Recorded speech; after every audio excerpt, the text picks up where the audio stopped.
This is a lecture from OpenTuition. To benefit from the lecture, you should download the free lecture notes from opentuition.com. And now a very brief introduction to some of the types of engagement that accountants and auditors can be asked to carry out. And we'll be looking in some more detail at some of these in the following chapters.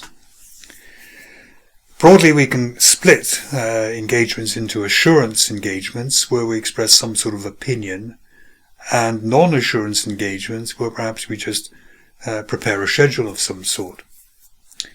And the assurance we can give can either be reasonable assurance or positive assurance, or it can be a limited assurance engagement, which we also sometimes call negative assurance, saying that we haven't found anything wrong, which is rather less difficult to conclude than yes, it's definitely correct, which is what you'd require in a reasonable assurance engagement. And then within assurance, it falls into, again, two categories. There is assurance relating to historical information and assurance relating to non-historical information. So looking at historical information, the one we've been dealing with for most of this is the financial statement audit. That's historic information, and we are giving a reasonable assurance, we're giving a positive assurance, provided we can, yes, the financial statements do show a true and fair view. And we are reasonably certain that the financial statements do not contain any material misstatements. Slightly short of a full-scale audit, there can be a review of the financial statements, which is saying that yes, the financial statements, we've looked at them, and they seem to have been properly prepared. There doesn't seem to be any obvious errors within them. And this is sometimes called a kind of mini audit, where a company maybe doesn't have to have a full audit and undergo all of that expense, but nevertheless it can get a lot of comfort and satisfaction for the auditors giving it a bit of a run through, really, to see if anything obvious, if you like, is wrong. And then we'll also be looking at social and environmental audits. If a company claims that its carbon emissions have fallen and boasts about that in its corporate report, then it will be rather more worthwhile if it gets some sort of assurance. Yes, the carbon emissions have reduced by whatever number of tons of carbon dioxide it's going to be. Non-historical assurance, there's prospective financial information, which is looking at budgets basically and cash flows. This is going to be a limited assurance engagement because no one in their right mind would say the budget is definitely correct. All we can say is there doesn't seem to be anything silly about it. And then due diligence. Due diligence is used in takeovers. We want the auditors to go in and to look at lots of stuff in the company we're thinking of buying, because there's lots of stuff worth finding that is not in the financial statements. And we would come out with, again, some sort of negative assurance report that we have found nothing untoward, no skeletons in the cupboard in this target company.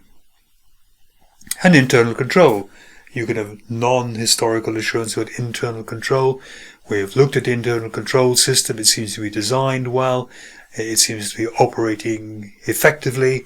And we can give some sort of positive assurance about that. So in all of the assurance ones, we're giving an opinion. Either the the positive opinion, yes, we're pretty sure this is the right thing, or a negative opinion, which is saying, no, we can't find anything to be worried about. Non-assurance engagements. Again, we have review engagements in here.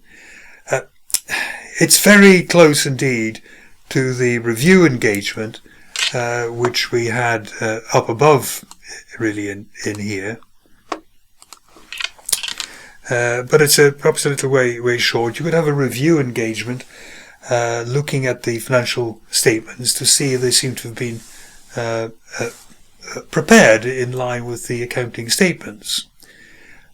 Or we could maybe be reviewing interim results, where it's again a quick run through. We've looked at this and not really no opinion really being given. I put forensic investigations in here. With forensic investigations, people want to know, who did it, how long has it been going on for, how much has been stolen, how was it done, and so on.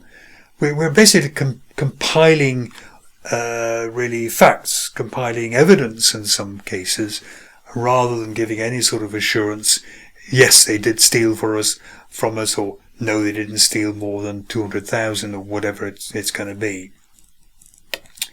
Agreed upon procedures where somebody says, we want you to come and maybe to give, again for forensic purposes perhaps, give your estimate of how much inventory was lost in that fire or in that flood. And a compilation agreement could be getting the auditors or the accountants to prepare the financial statements, or to compile, if you like, to prepare the tax as well. We have to be careful, of course, about the extra work and the ethics of doing that.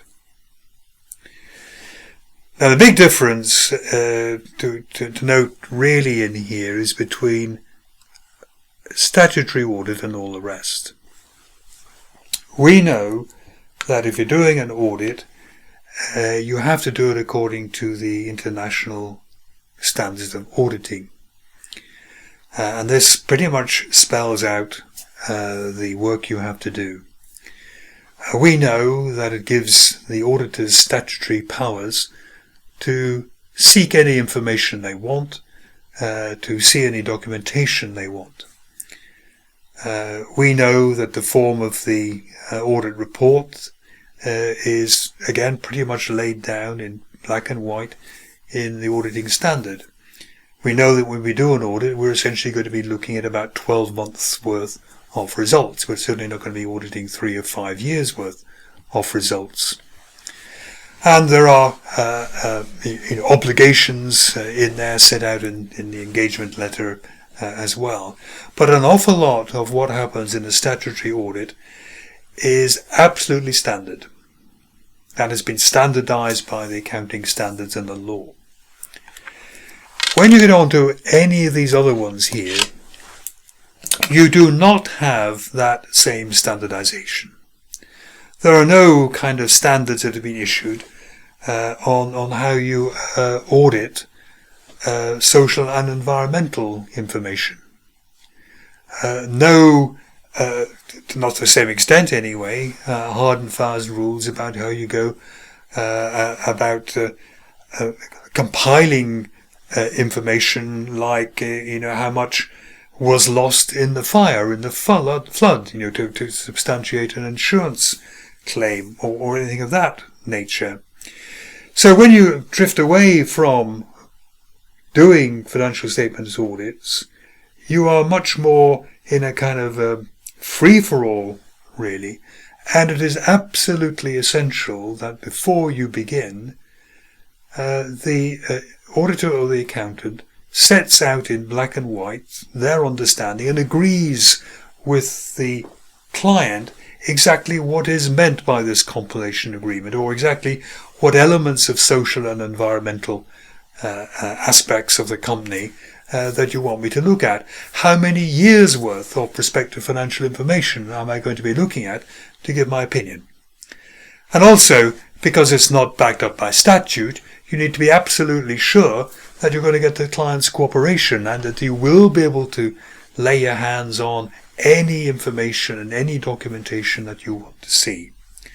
So setting out the contract, setting out the letter of engagement is really, really important in these non-auditing, non-financial auditing jobs.